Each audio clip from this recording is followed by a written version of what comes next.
McCracken-Flesher of the Department of English at the University of Wyoming, and I'm here to talk to you about meeting the West in 19th century Wyoming.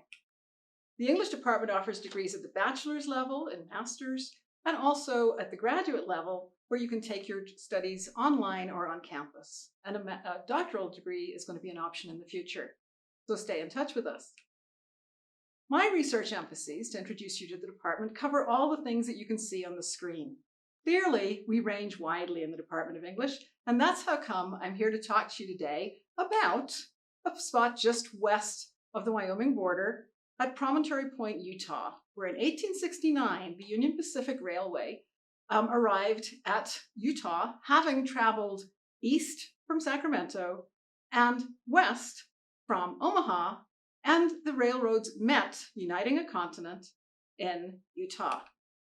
This was the end of the American Civil War. This was the Union Railroad, and it was designed to unite a continent. And as you can see, the two trains here are very in a friendly way shaking hands. So that's the story that America is seeing post-Civil War as the railroad completes its journey across the country. However, not everybody knew that story or told that story. And so now I'm going to introduce you to some of the writers, the European writers who arrived in this area on the train, and tell you what they thought they saw. So this is Isabella Bird, who in 1873 arrives on the quite new railway. She eventually writes a book called A Lady's Life in the Rocky Mountains. And right here, you can see that she is indeed coming to the Rockies. The railway goes around the mountains at the bottom of the screen that you can see on the left.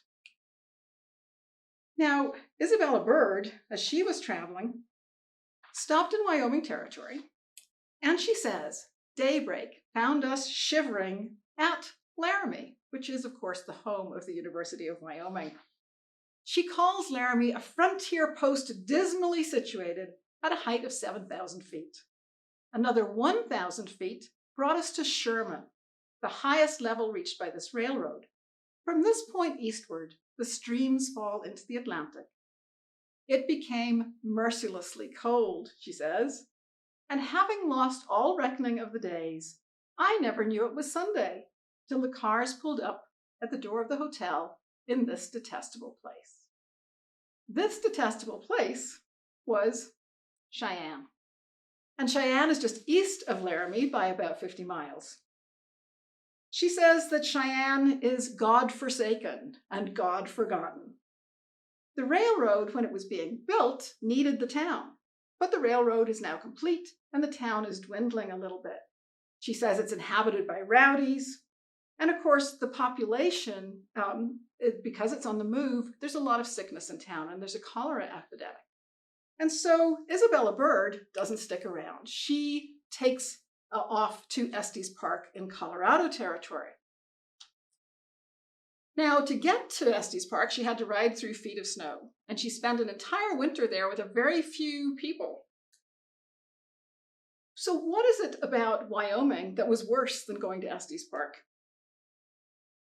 Isabella Bird was an adventurous woman. She wasn't shy and retiring. She was coming from Hawaii, where she had adopted Hawaiian native riding dress, which was trousers, and she had learned to ride astride, and she traveled all over the place. A few years after she was in Wyoming, she was in Japan. And she was in Japan so successfully that just a few years ago, there were manga issued that feature her and her work.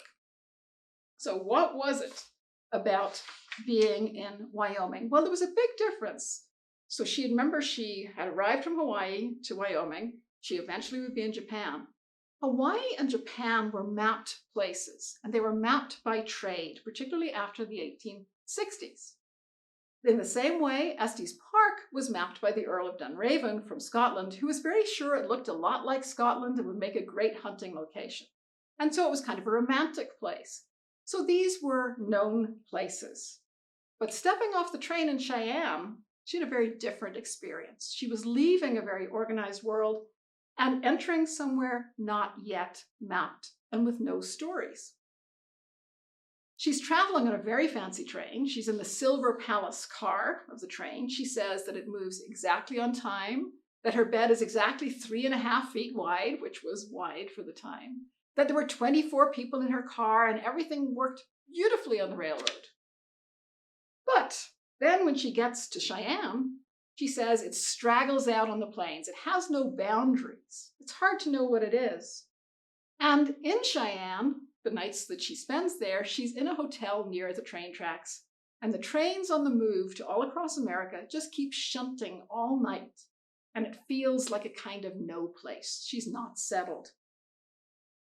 She's got nothing to hold on to. Robert Louis Stevenson came a few years later in 1879, and he had much the same experience. Stevenson would go on to write 2 pieces about his travels across the plains, these 2. But he also went on to become a very accomplished creative writer, writing novels you might have heard of, Treasure Island, Jekyll and Hyde, and Kidnapped. And those stories are influenced by his experiences in the American West. Stevenson grew up in Edinburgh in Scotland, and that's a pretty picturesque place. He had even written a book called Edinburgh, Picturesque Notes. However, Stevenson didn't always love Edinburgh. All travel stories begin somewhere, and in Picturesque Notes, he writes about the way that local people like him, lean over the railway bridge in the bottom left of your picture and think about what it would be like to be somewhere else. And he says, happy the passengers who shake off the dust of Edinburgh. Before he got to America, he had done just that. He had gone to Belgium and canoed on the rivers and canals. He had gone to France and traveled around with a donkey. And both of these had turned into books, and clearly the publishers thought that these were idyllic experiences.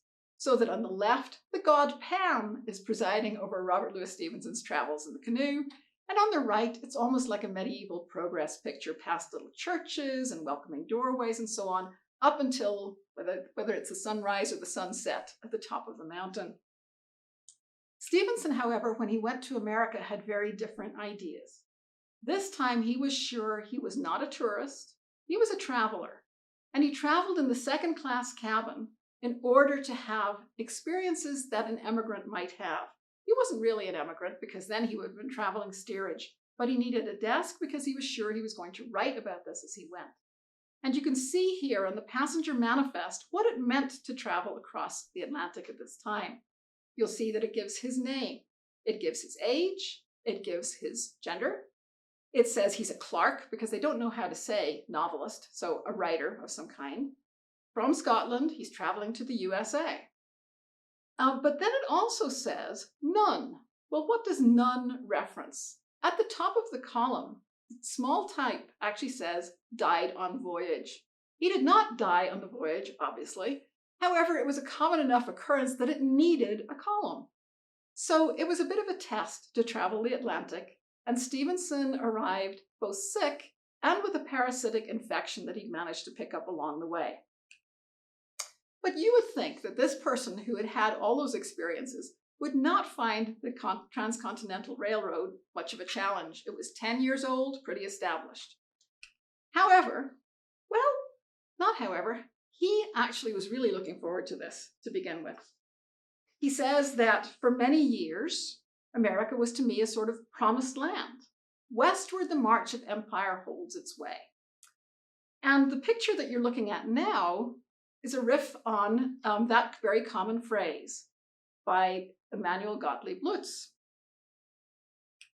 And Stevenson says that he sort of kept that idea as he traveled west, all through Ohio, Indiana, Illinois, and Iowa. The tall corn pleased the eye, the trees framed the plain into long vistas, and the clean, bright garden townships spoke of country fare and pleasant summer evenings on the stoop. It was a sort of flat paradise. In other words, there's the narrative of moving west in exploration, but there's also the story of settlement in little towns and with country pursuits and things that Stevenson would have recognized. So it's all very familiar. Nebraska, about 5 days out, and this is to the east of Wyoming, began quite well. He says he's at sea on the plains of Nebraska. I sat on the top of the fruit wagon, remember he's on this train, by the hour to spy about me. However, it began to grow old because this was a really different landscape. And as he travels, he says, it was a world almost without a feature, an empty sky, an empty earth, naked and flat. It seems incredible that life can go on, or people find entertainment in so bare a playroom. Now, you would think that that would promise well for Wyoming, because the reason the railroad takes this curved route along the south part of what is now the state is because it's avoiding mountains, so plenty of mountains. And he was going to go through some mountains just to get into the state. And he says to cross such a plain as Nebraska is to grow homesick for the mountains. I longed for the Black Hills of Wyoming. Well, it's late August, and he reaches the same point as Isabella Bird.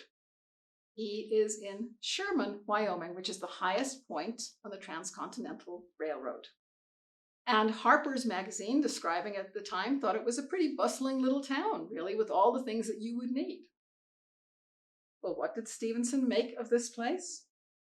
He sounds just like Isabella Bird. Alas, he says, and it was a worse country than the other. All Sunday and Monday we traveled through these sad mountains. Hour after hour it was the same unhomely and unkindly world about our onward path. Tumbled boulders, cliffs that drearily imitate the shape of monuments and fortifications. Not a tree, not a patch of grass, not one shapely or commanding mountain. Sagebrush, eternal sagebrush. Except for the air, there was not one good circumstance in that God-forsaken land. And he uses that same phrase as Isabella Bird. And it was the same thing for him all the way across Wyoming. So you might wonder, what did he actually see? So here is the view from the train at Sherman. If he had looked north, he might have seen Vedauwoo with its really quite remarkable, tall, bouldered landscape. Here is an artist's picture of Sherman at the time. Well, no, he wouldn't have seen those tall mountains that you can see at the top of the picture, but he would, if he'd looked south, nonetheless have seen some really quite impressive mountains in Colorado. So why was he so unreceptive? What was he wanting to see? Well, he actually was aiming for San Francisco because he was chasing a woman. He was chasing Fanny Vandegrift Osborne, who he would later marry. So he's not really paying attention or wanting to be here. It's also a very tiresome journey. If you look at this timetable, you'll see that the train is constantly stopping every 20 miles to get water, the steam train, and fuel, coal, along the route. He also was not well. By this time, he had dysentery and jaundice. And he says, this is the thing he says about Laramie, the evening we left Laramie, I fell sick outright. So really, he wasn't well. And the train was becoming smelly. It was traveling at night, and he wasn't seeing very much. And while there is some wonderful scenery along the route, and this painting is by Thomas Moran of Green River, and the train would have run along the front of these rocks, he maybe didn't see it because it was dark, and not all of the landscape is impressive in the same way. It's impressive, but not all in the artist's eye. However, even in these circumstances, this is unusual for Robert Louis Stevenson. He usually liked anywhere he went. When he was canoeing around Belgium, he was often wet and capsizing his boat. Whenever he was around France with the donkey wasn't very obedient, and it was very stop and go, and it rained a lot. So, but there, he was okay with it for most of it. What is the difficulty? And the difficulty is meeting a new landscape, something that looks completely new, and you have no stories to help you understand it.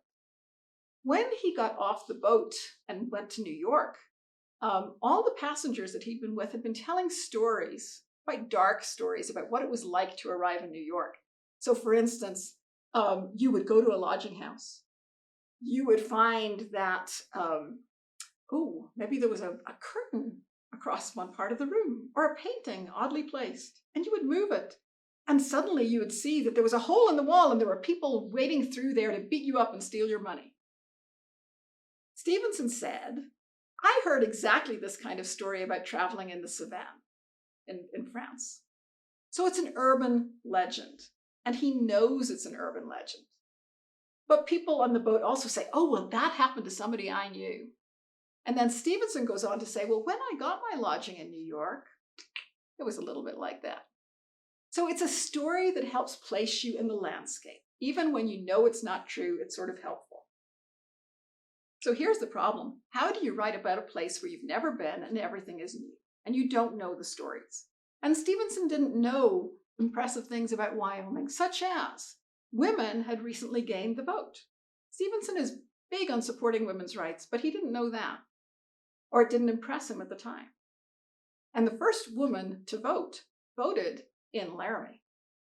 He also didn't know or didn't notice that he just crossed the Dale Creek Bridge, which was one of the highest and longest and thinnest in the world, just east of Laramie before he came into town.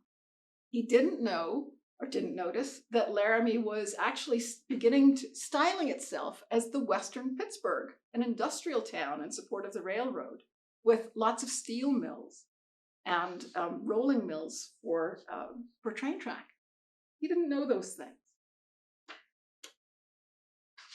So, what happens? To give you a context for this, that difficulty of meeting the landscape of the West, I'm going to give you a couple of comparisons. This is John Wesley Powell, who in 1869 came from Chicago on the railroad to map the river south of Wyoming, the Green River that ultimately feeds into Colorado and the Grand Canyon.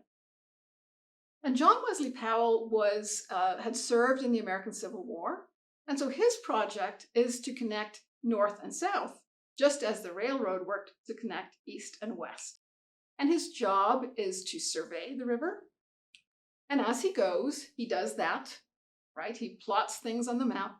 He also names things, but they name them quite literally. So the river takes a big bend, and they call it Horseshoe Canyon. Of course, there are a lot of horseshoe bends. That name is going to run out on the Grand Canyon. They get to a place where kingfishers are playing. The bird kingfisher is diving into the water. And so everything becomes Kingfisher, Kingfisher Creek, Kingfisher Park, Kingfisher Canyon. So that's one way of naming. Then disaster happens, as you might imagine it would when the river gets kind of choppy. And they call that place Disaster Falls. However, they have already named this part of the river the Canyon of Lodore. Now, that is not a descriptive name. Where did he get that from? He got it from this poem by Robert Southey. Robert Southey was one of those Lake District poets along with Wordsworth and Coleridge. And Robert Southey was asked, he says, by his little boy to tell him how the water comes down at a particularly lively stream in the Lake District. And he tries to explain how the water comes down, and he ends up with lots of describing active verbal words. And the words pile up and pile out, just like the water coming down. So he's sort of given up on describing the natural world. It's hard to describe, and he's gone for the look of it and the sound of it.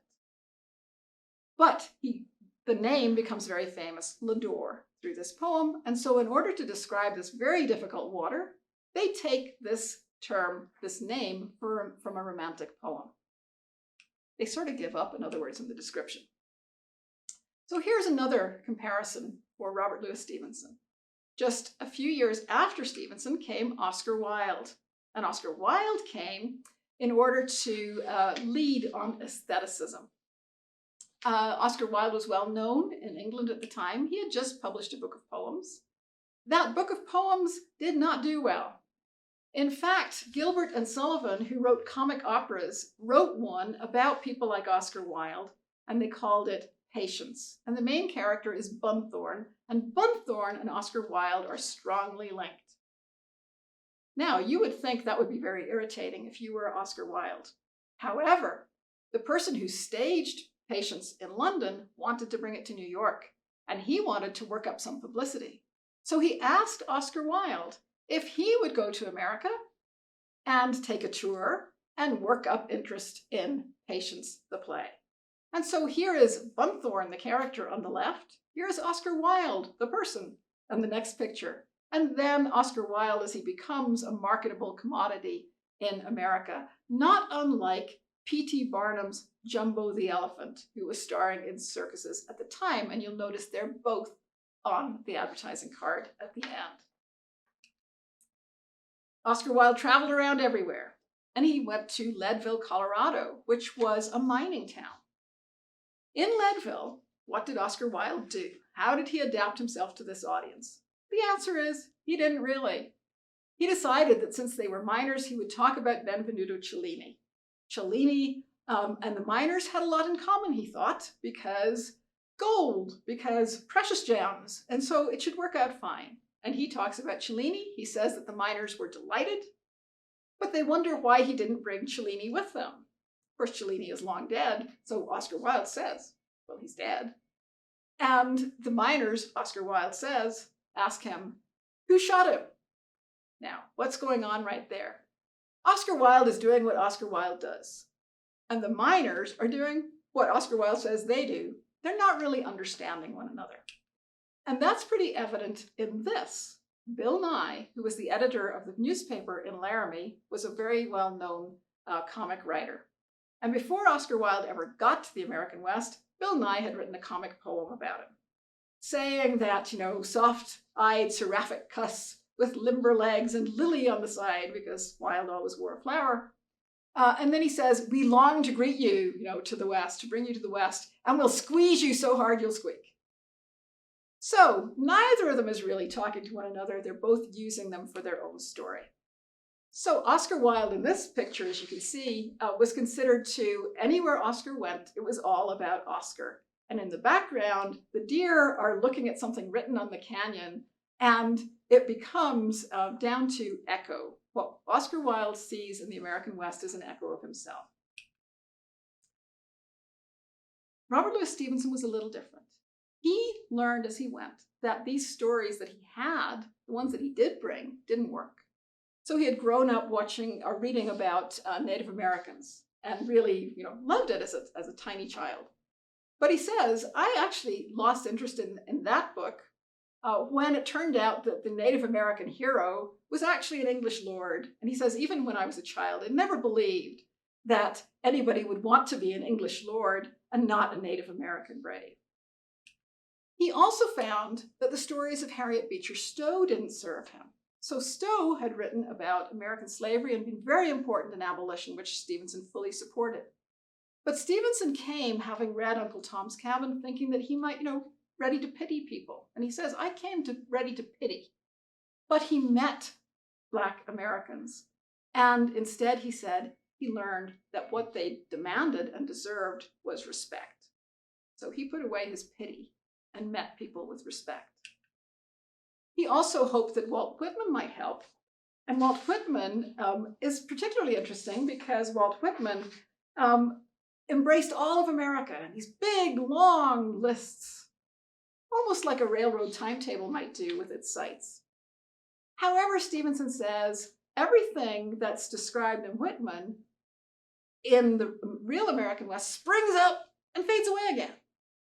Right? So Whitman doesn't work either. And that is why Stevenson begins to feel, as he's moving even across Ohio, he says, if you depend on the stories to help you understand where you are in a landscape, and you don't know those stories, he says, in Ohio, there seems nothing left of me. I do not know who it is who has traveled. So here's the problem. And it's in all these little towns on the railroad map. Many of these towns had sprung up in 10 years to service the railroad. Some of them would disappear. Some of them, a number of them, shared the same name. There are a lot of Shermans in America because that was the name of a Civil War general. Some of them would even change place. Sherman, Wyoming, changed its place and then eventually disappeared as the railroad didn't need it anymore. So the available stories, the available names do not help you map this land. Names like Sherman. Sherman was originally Evans Pass, and then it was Lone Tree Pass, and then it was gone. The images on the map of the waypoints, the places that help you navigate, are high rocks, and they have names like Castle Rock, Monument Rock, or there's a tree called 1,000-Mile Tree. Well, how on earth does any of those help you? Because lots of rocks look like monuments. However, if Isabella Bird fled back to Estes Park to somewhere that looked romantic, if John Wesley Powell pretty much sticks to his numbers, his places on the map, apart from the Canyon of Lodore, and if Oscar Wilde tries to ignore the problem, Robert Louis Stevenson embraces it. He learned, I would suggest, to be lost as he went through the American West. And he teaches us the advantages of being lost too. He went home, he wrote the novel Kidnapped. In Kidnapped, the hero is kidnapped away from Edinburgh and the east coast of Scotland. He's kidnapped onto a ship that's supposed to take him to America and sell him into indentured servitude. The ship is wrecked on the west coast of Scotland, and you would think, oh great, he's home again. But no, he's now in a land that's full of mountains, a place he's never been, with a climate that's very different and much wetter, in a language that he doesn't know because everybody's speaking Gaelic, and he has to stumble his way home with lots of help, learning to grow up along the way, learning a certain humility. So, if you would like to get lost in a landscape, what I hope you understand is that you can join us in Wyoming. And as we say, the world needs more cowboys, and these are the places that you might contact if you'd like to learn more. Thank you for your time.